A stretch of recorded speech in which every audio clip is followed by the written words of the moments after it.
Pasti kalian tahulah cerita Eti India itu menceritakan tentang India, tentang yang unik-unik, tentang yang seru-seru, tentang budaya, tradisi, dan yang pasti yang aneh-aneh tentang India ya.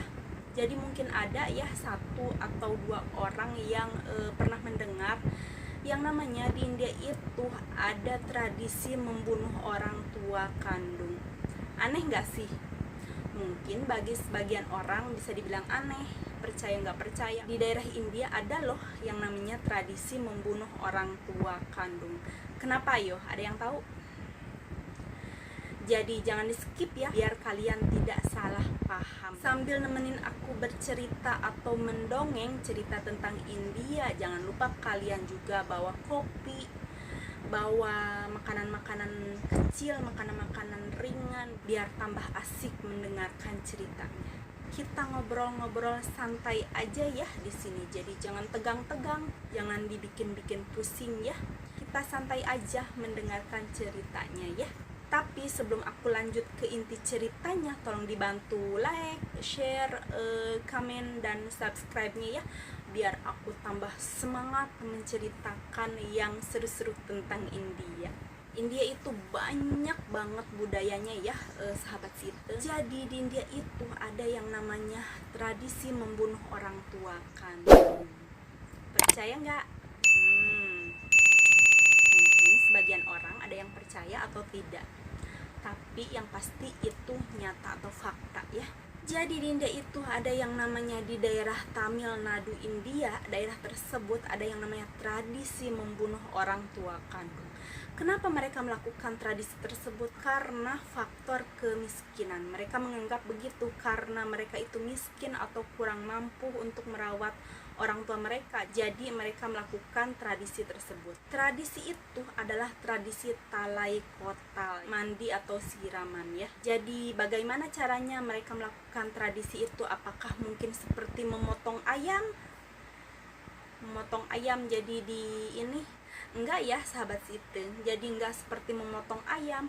Jadi mereka melakukannya dengan cara yang mulus bagi orang tua yang udah sepuh atau yang udah tua. Jadi orang tua yang tidak berguna lagi, yang tidak bisa lagi bekerja atau tidak menghasilkan uang atau yang pasti tidak ada gunanya lah. Bagaimana sih caranya mereka melakukan tradisi itu atau tradisi yang namanya talai kotal atau mandi atau siraman kayak gitu? Bagaimana sih? Jadi mereka melakukannya itu pagi-pagi buta atau pagi-pagi banget ya, pagi-pagi banget kayak gitu ya, mungkin subuh ya, bisa dibilang jam 4 atau mungkin jam setengah 5, yang pasti subuh ya, jam-jam masih pagi-pagi dingin-dingin gimana kayak gitu ya. Jadi si kakek-kakek atau si nenek-nenek yang udah sepuh, yang udah tua itu dibangunin. Jadi kepala mereka itu diolesin oleh minyak ya, minyak kelapa yang asli ya, pagi-pagi buta kayak gitu, pagi-pagi banget diolesin minyak kelapa. Setelah diolesin minyak kelapa, lalu dipijit-pijit biar meresap kayak gitu ke badan atau ke seluruh tubuhnya.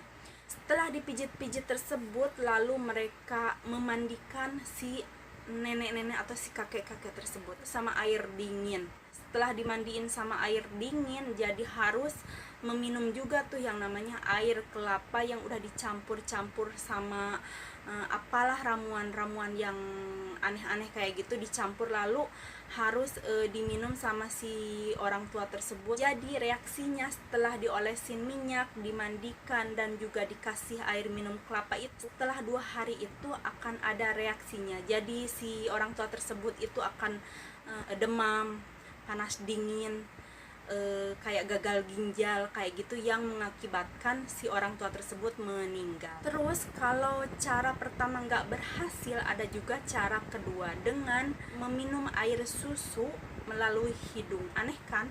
Mulut ini ditutup dan hidungnya itu dibuka kayak gini dibuka, lalu dimasukin si air susunya ya. Jadi kalau cara yang kedua itu bisa saat itu juga meninggal karena kehabisan napas. Karena cara ke-1 dan kedua nggak berhasil, jadi ada cara yang ketiga. Jadi cara yang ketiga ini adalah cara yang paling sadis. Apa itu? Jadi mereka itu membeli yang namanya racun. Jadi racun itu dibeli dan dimasukkan ke minuman seperti susu. Saat itu juga terlihat reaksinya dari si orang tua tersebut mengeluarkan darah dari mulutnya dan pasti akan meninggal. Tapi kalian jangan takut kalau misalnya cara ke-1, ke-2, dan ke-3 tidak berhasil. Jadi masih banyak cara-cara yang lainnya. Jadi cara-cara tersebut mungkin melebihi dari 100 cara. Jadi saking banyaknya. Apakah di India nggak ada yang namanya undang-undang perlindungan manusia? Jelas ada ya di India, tapi karena itu emang udah menjadi tradisi mereka, jadi nggak bisa di gimana-gimana kayak gitu ya. Jadi mereka itu lebih menghargai yang namanya tradisi daripada menghargai undang-undang dari pemerintah.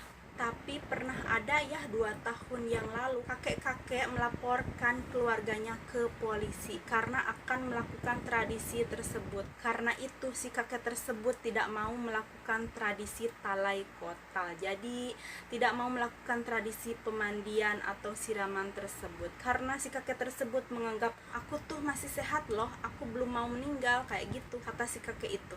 Jadi begitu yang namanya tradisi membunuh orang tua kandung. Jadi itu adalah fakta ya. Buat sahabat si Iteng pengen cerita apa kayak gitu tentang India di komen ya, biar aku tahu pengen cerita apa kayak gitu ya. Dan juga tungguin cerita yang menarik lainnya ya di Cerita India. Oke, thank you, bye bye.